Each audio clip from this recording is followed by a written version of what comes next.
And our work tries to review the mechanism of train of thought from a theoretical perspective. But today, I will try to avoid most of our theory and complicated proofs and try to be more illustrative. So this is the catalog of my presentation, and I will first give an introduction about train of thought, and then discuss the necessary preliminary. I will then talk about the results and the intuition behind, and finally, I will show some experimental results. And please let me know whenever you find anything confused. Yeah. So as we all know, nowadays large language models are heavily discussed these days, and they have demonstrated emergent abilities and powerful capacities in various aspects, such as in generating texts, in answering different kinds of questions, in addressing mathematical problems, and so forth. And along the line of the development, autoregressive transformers have turned out to be the most popular design paradigm, at least for now. And I Sorry, believe that is it just all us that your slides are not advancing? Like we are still seeing your catalog slide. uh then do you know why? Because here I can Oh see yeah, I the can see it. So it's fine. So now I saw the slides is autoregressive transformers, right? Yeah. okay. So yeah, I'll try to be slow down a little bit slow. Yeah, if I'm changing slides. Okay. And yeah, so along the line of the development, autoregressive transformers has turned out to be the most popular design as for now. And we're all familiar with this paradigm, and I will just give a brief introduction. So its main idea is to uniformly treat various tasks as sequence generation problems, where the goal is to sequentially predict next token given previous token. And specifically the task description along with the task input. So you have a description, you have an input of the question, can be together encoded as a sequence of tokens, which is called prompts. Given the prompts, I think you have to change the slides. I think. Yeah, it's frozen your slides. But I can see the it's sync with my. But we stuck into the autoregressive. There's a latency for when you are changing slides. So probably when you are changing slides, you need to slow down and wait a few seconds. Oh, I can change the slides in advance. let me try to Change your make it slides more. 1 minute ahead. yeah, sure. Sorry about that. Yeah, I'll try to be more sync. Yeah. So given the prompt, the model will try to predict the next token in an autoregressive way, thereby generating the entire output. And I hope the slides is changing. So among all different kinds of natural language prompts, it has been widely observed that train of thought prompting, which is abbreviated as COT, can potentially improve the output quality for many tasks, especially for math problems and for reasoning tasks. So here I show two typical ways to trigger a COT output. For example, if you ask the model, like, let's think step by step, then instead of directly generate the answer 8, which is incorrect, the model will try to solve the problem step by step, and it's more likely to give a correct answer here. And in addition, in a few shot setting, you can also give a few shot examples that are solved step by step. And the model will try to imitate your examples and also give a COT generations. So despite the empirical success of COT, many problems remain to be understood. So first of all, why is COT so powerful such that the performance can be significantly improved? And second, why these prompts can trigger the COT generation and how it is related to the power of large language models. And finally, how can COT emerge in large language models that are trained over massive data, which are possibly not in COT style at the first place? And I believe all of these problems are important. And today we focus mainly on the first aspect by answering the following two central questions. So first, we try to understand, are there indeed inherent limitations of large language models in directly solving the problem, solving math or reasoning tasks without a COT generation process? And in addition, what is the essential reason that COT generation can bypass the limitations and therefore boost the performance of a large language model? Yeah. So I hope the slides is changing now. So we first introduce the architecture of autoregressive transformer that are necessary for my following presentation. The input of the model is a sequence of token S. We denote its length by n. The input is firstly fed into the initial embedding layers, such that each token is converted into a d-dimensional vector, and appropriate precisional embeddings could be added here. The major propagation process is a L-layer transformer blocks, where in each layer we apply an attention layer to the input and then a feed-forward network which is a 2-layer MLP. We always connect the models in a residual way, and I think inside the model we all know that the multi-head self-attention function is regarded as the most important designs with its mathematical form written here. And intuitively, each token will pay attention to previous token according to the content. And notice that in autoregressive model, it is not allowed to see the subsequent tokens ahead. So the output of the model will finally go into a softmax layer, and the token is therefore predicted. And this process will be repeated many times until an end of EOS and end of sentence token is generated. This process is a very standard process, and I believe we are all familiar with that. And what I want to emphasize here is that autoregressive transformer model in practice is always a constant layer model, which means the number L is fixed. And we will talk about this and why it is related to our theoretical results later. So the goal is to understand why COT is so important, and to do so, we consider following tasks. So first, transformer-based models is shown to exhibit surprising mathematical abilities in various aspects. And we are curious, can we gain insight into their power in these fundamental problems? So here we consider two very fundamental tasks, arithmetic and equation. So here arithmetic is like 5 plus 3 minus 3 times 8, and you're going to give an answer of this like arithmetic equation.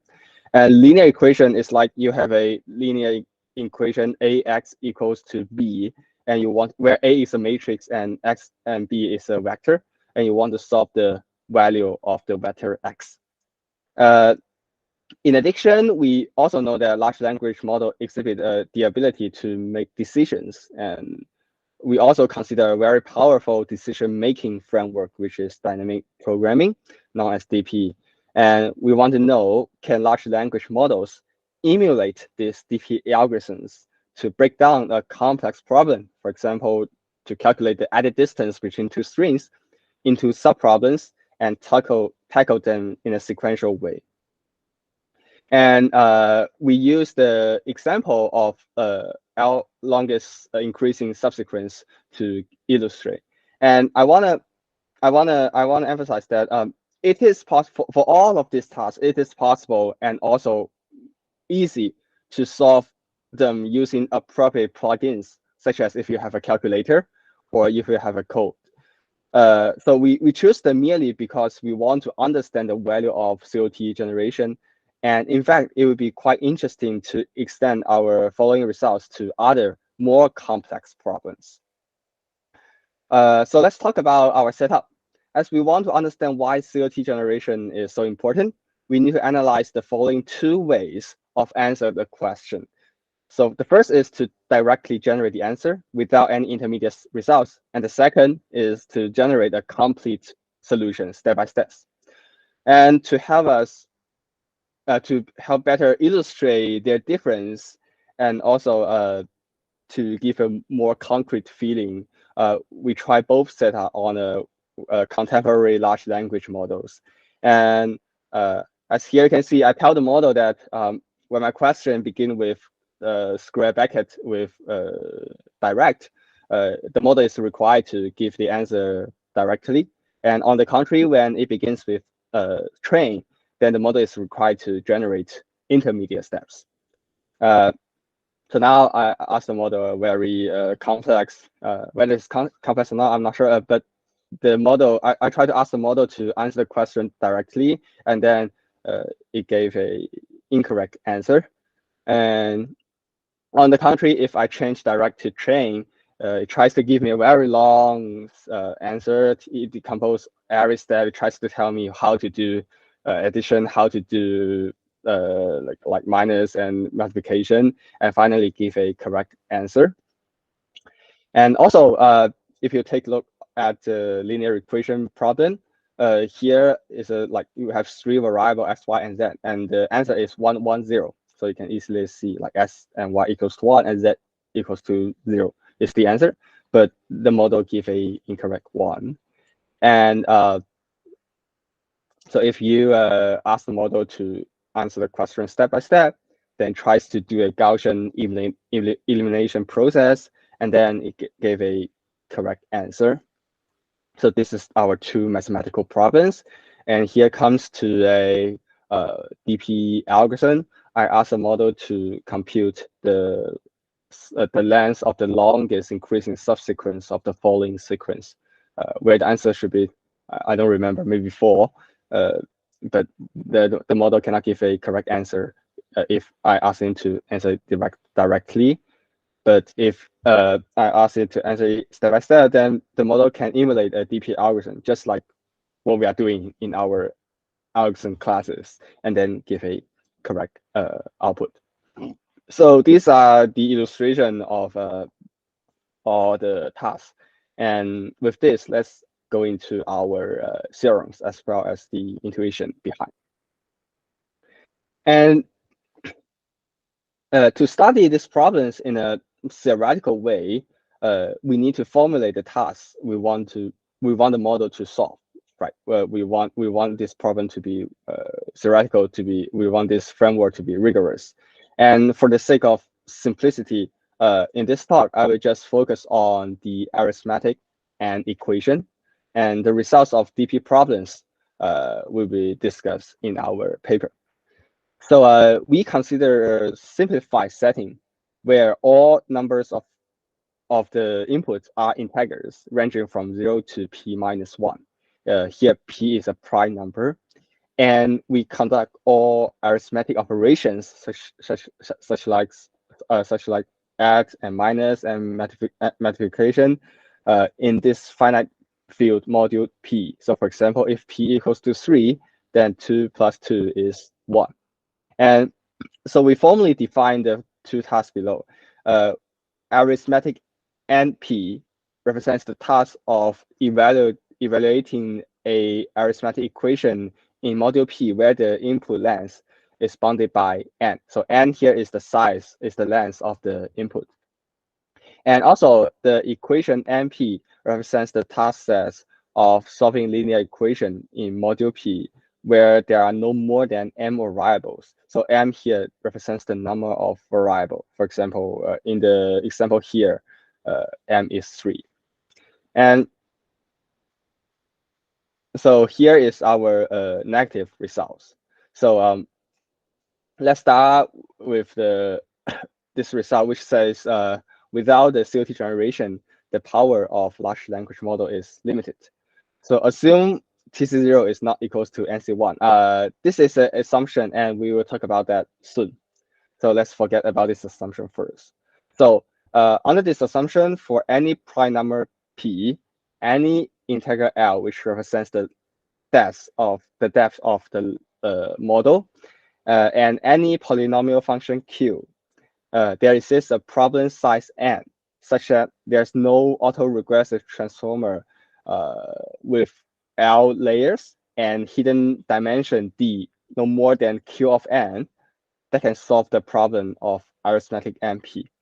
And similarly, there is just a problem size m such that no constant layer L layer model transformer can solve the problem equation MP. So our theorem actually implies that in order to directly output the answer without any chain of thought process, the size of the model have to grow super polynomially in the input length for both problems.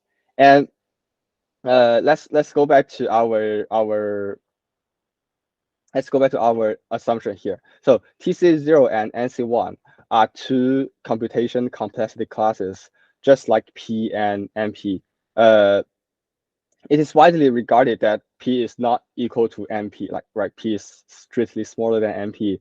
And also here it is widely regarded that TC0 is strictly smaller than NC1. So it's still an open problem, but under this assumption, we can have our negative results, showing that if you ask the model to directly generate the answer, then either the model size grows super polynomial or you cannot finish this task. And so in contrast to our negative results, here we show our positive results. So with the help of train of thought process, we have these two theorems. If we fix any prime number P, then for any integer n, there exists a autoregressive transformer with constant size D, which is independent of n, constant layer L, and constant number of heads in each layer, such that it can generate the COT solution for all inputs in arithmetic NP. And moreover, all parameter values in the transformer are bounded by polynomial n. And this is for arithmetic, and we have a similar theorem for the equation, and also for all the dynamic programming algorithms emulation tasks. So one might be curious, like why COT is so helpful, and here we try to explain the intuition without showing the proof. So actually, the COT generation can be understood via the effective depth of a transformer model. So despite the model is a L layer, constant layer model, if we employ COT, we can create dependency between output tokens. Thus leads to a significant deeper model where the depth of the model can be actually proportional to the length of the COT solution. So you can imagine, like, for example, the model is trying to decompose this complex problem into many various subproblems so that each subproblem can be efficiently and effectively solved via a constant layer model by either utilizing the answers of previous token or other information. And like, for example, in the equation, the subproblem of solving this linear equation is like Gaussian elimination. This one step of Gaussian elimination process. Albert. Yeah. Question. Sorry, maybe you should finish your chain of thought and I'll ask a question. Okay. Okay, sure. Let me finish it first. Yeah, thank you. So despite the number of variables in linear equation is quite large, can be quite large, doing one Gaussian elimination is solvable for a constant layer model. So as a result, COT generation can use an expressivity that is far beyond any constant layer model. And so we have already demonstrated the importance of COT both in practical models as well as in our theory. But as we all know, like, for example, large language models in practice, like GPT-4, are trained on a large amount of corpus. And it's hard to say whether our explanation accurately depicts the mechanism in behind.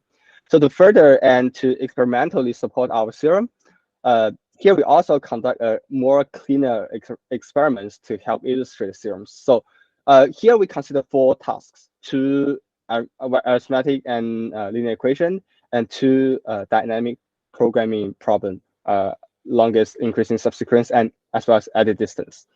And for all tasks, we manually construct 2 types of data sets. One is COT dataset, where the samples inside the dataset has COT demonstration. And on the other hand, the other is without the COT generation. So each sample is just a question and then a answer. And then we separately train a model using each of the data set and test their performance in the corresponding test split. And as we can see here, in each subfigures, the x-axis represent the difficulty. Like we have three levels of difficulty. For example, you have different number of variable, you have different number of operators, and the y-axis represents the accuracy, and each bar is a setting. So we have 4 bar here. 3 is a model trained on direct set, and the rest is a model trained on COT dataset. And as we can see from the figure, if the model is trained on direct generation dataset, actually struggles in all tasks, even when we increase the number of layers from 3 to 5, which is not small. And on the other hand, if the model is trained on a COT dataset, then the 3-layer models can actually solve all levels of tasks nearly perfectly. And actually, this clearly aligns with our theorems and demonstrate the importance of chain of thought generations in practical experiments. Wait, and sorry. we also like real quick technical question. This is not my original question. So like that's like a 3-layer transformer that can solve linear system equations, like 3-layer non-pre-trained transformers.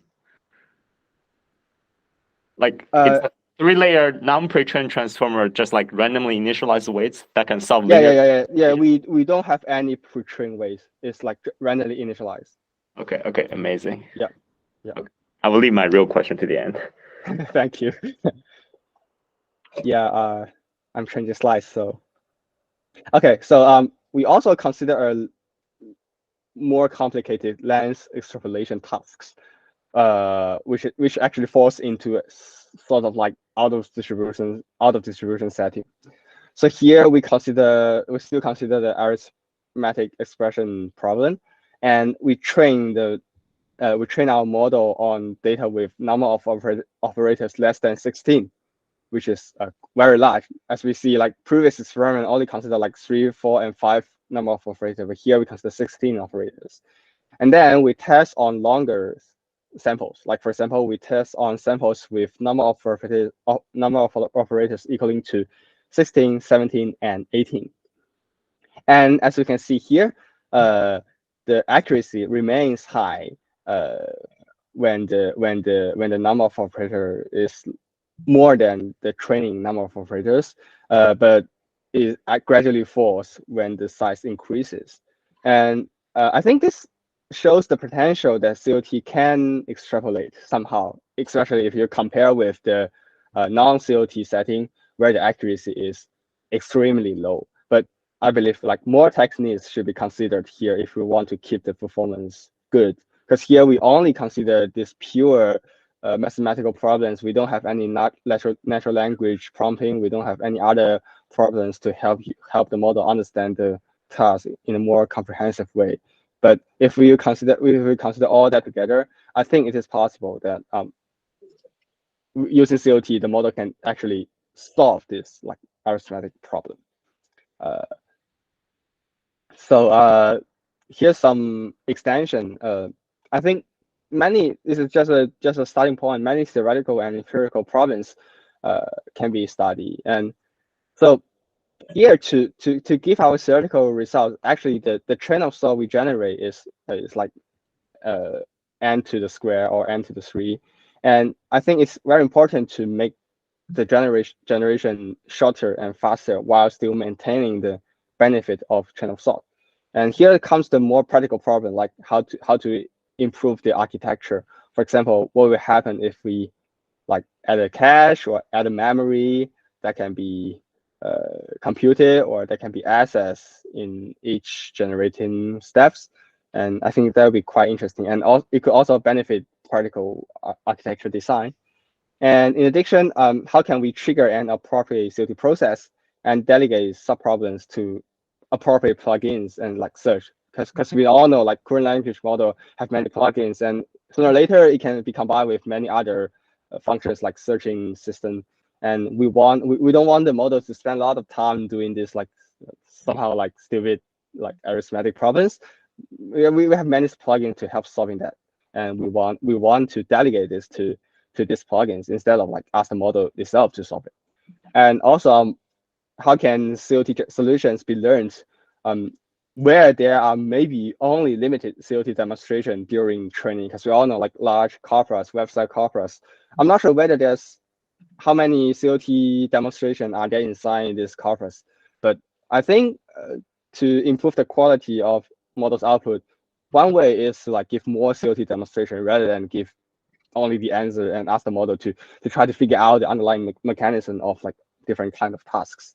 And eventually, this is my personal thought, like how to do knowledge verification and avoid like hallucination. This comes, I see there's a question. Oh, This in is my general, please finish your thought before you take questions. okay, yeah. So this is my last slide. So I'm happy to take questions later. And yeah, to avoid hallucination, this falls into the problem of alignment. And I think this is maybe the most important thing that I care about, like large language models. And so here comes the end of here's some reference, and I will pass it. And here's the end of my slides. Yeah, thank you. First of all, I just want to say that the results look really interesting, and I'm really intrigued by the presentation. Obviously, there are a lot of detail we don't have time to get through, but intuitively, it makes a lot of sense.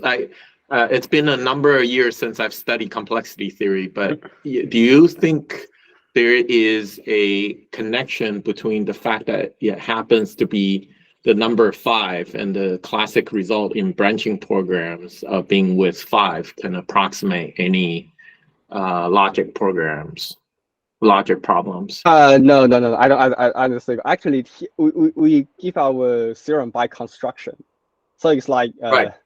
We use the 5 layer to construct that, but I'm not sure whether we can reduce the number to 4 or 3. At least we haven't tried to optimize this number, but I'm not sure whether there's a connection of the. Intuitively, there may be a connection because the branching program, the proof for the branching program with a 5 also relies on some form of recursion. It's some sort of permutation theory thing that I remember from I don't know, 20, 30 years ago. But so I think the connection there of sort of the effective depth being somewhat infinite. It is essentially infinite unless you have a context window limitation, right? Which we do, but if we didn't, it's basically infinite depth, right? Yeah. Maybe like we haven't looked into that connection. I didn't realize that the 5 number in branching is still 5. I'll try to like think about. Yeah, as I recall the proof, it was like, if it was less than 4, then you don't get the expressivity need in order for the permutation to work. And so there's some detail there. The famous story about the MIT student who came up with that.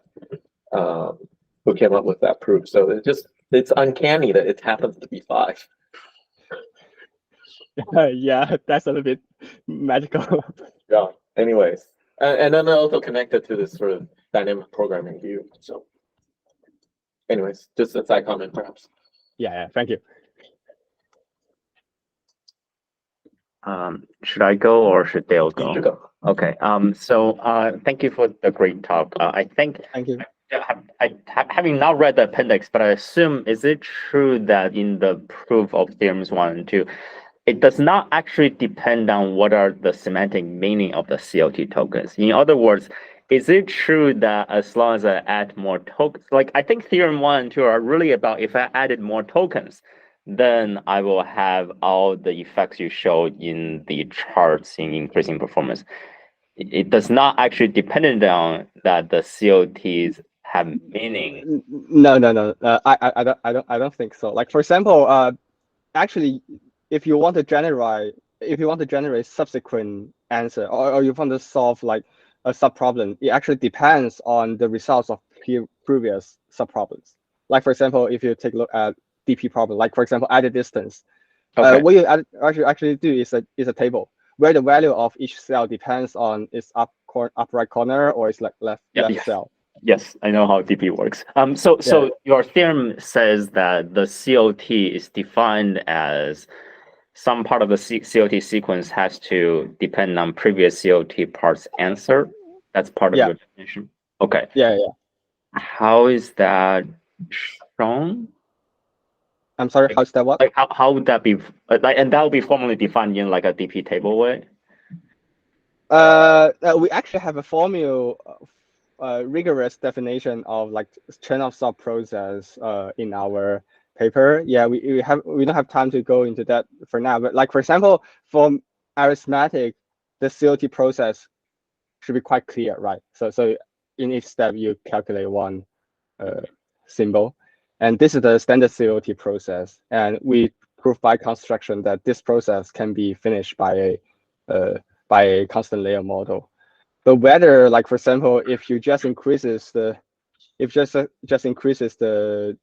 generation length, but the value inside it is random or is not meaningful, I'm not sure whether that will be helpful. Right. So there are many empirical results that show that it does help. Like if you just make the sequence length longer, like, you know, I have a paper called "Do Prompt-Based Models Really Understand the Meaning of Their Prompts?" and in which we show that you can have random semantically meaningful stuff. Like the sequence could be Peking University is better than Tsinghua University, and then it will make your performance go up. And then there are many, many more papers similar to that, and which shows that's the case. So which I never liked. I think chain of thought is clearly more than just that. A chain of thought is clearly more than just if you make your sequence longer, it will give more computation time for the models. Yeah, I sorry for jumping the queue, Dale, but I think that perspective is a little deeper. Would be the equivalent of thinking about the intermediate output, right, becoming a buffer, a working memory. That's right. For the autoregressive decoder, right? And if you think about the case where it's just generating the answer in one step, the only encoding that you get is basically the context vector with whatever 256 floats or whatever, right? And that has limitations in terms of its expressivity. Right.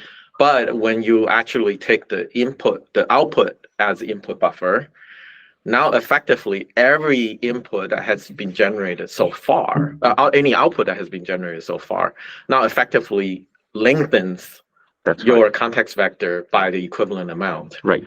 With the knowledge that are associated with it. Now there's complexity in the dynamic programming and the lookup and the auto-regression and all that stuff. But I think that's the intuition for understanding it. So it's not just length; it's the fact that it's really working memory. That's right. That's why I think this paper, refuses mine and many older papers who did argue that it's just length. But clearly, this is showing that the intermediate results do matter. Yeah, I really like the theoretical treatment that's made in the paper here.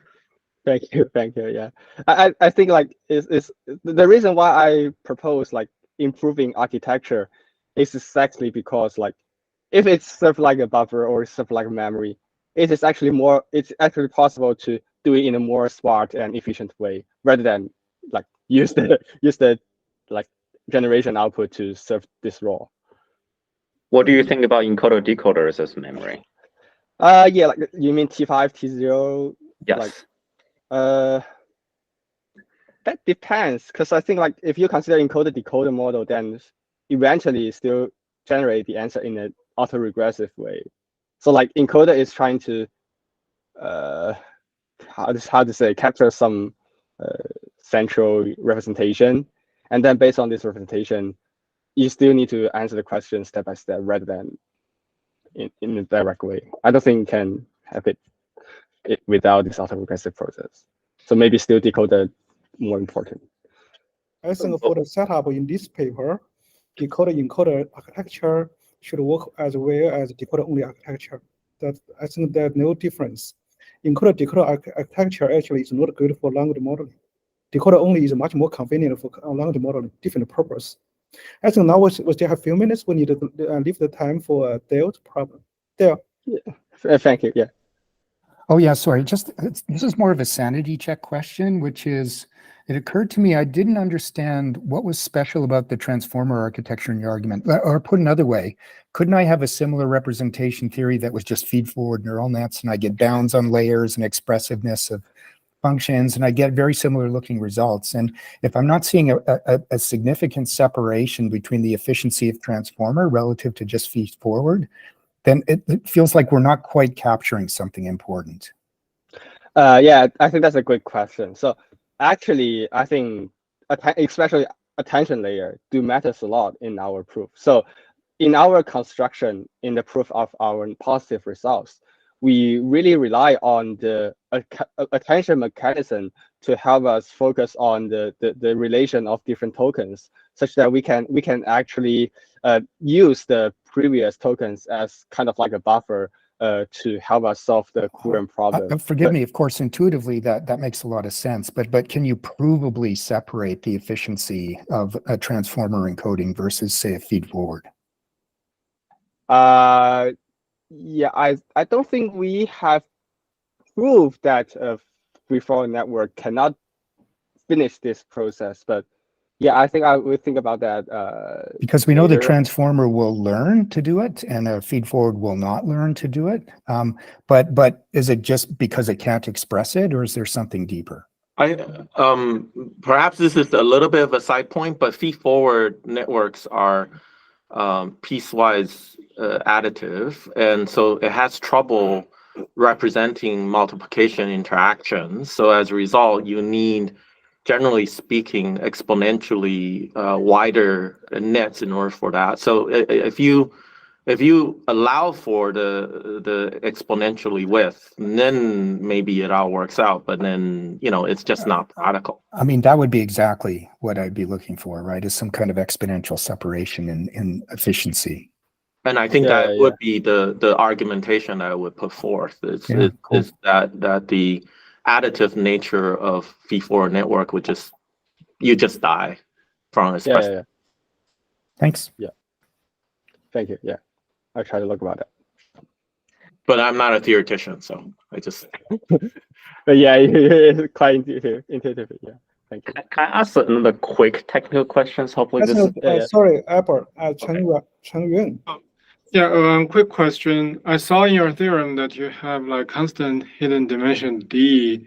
Is that important for the reasoning, or is it like anything of size greater than D would suffice? Like for example, if D depends on the size of, if D depends on N, then like when you have a longer input, you have a larger network, then it is possible that a constant layer model can solve it, like which is intuitively correct. And we know that in practice, the model size is constant, but the model can potentially answer a question with like quite long of input.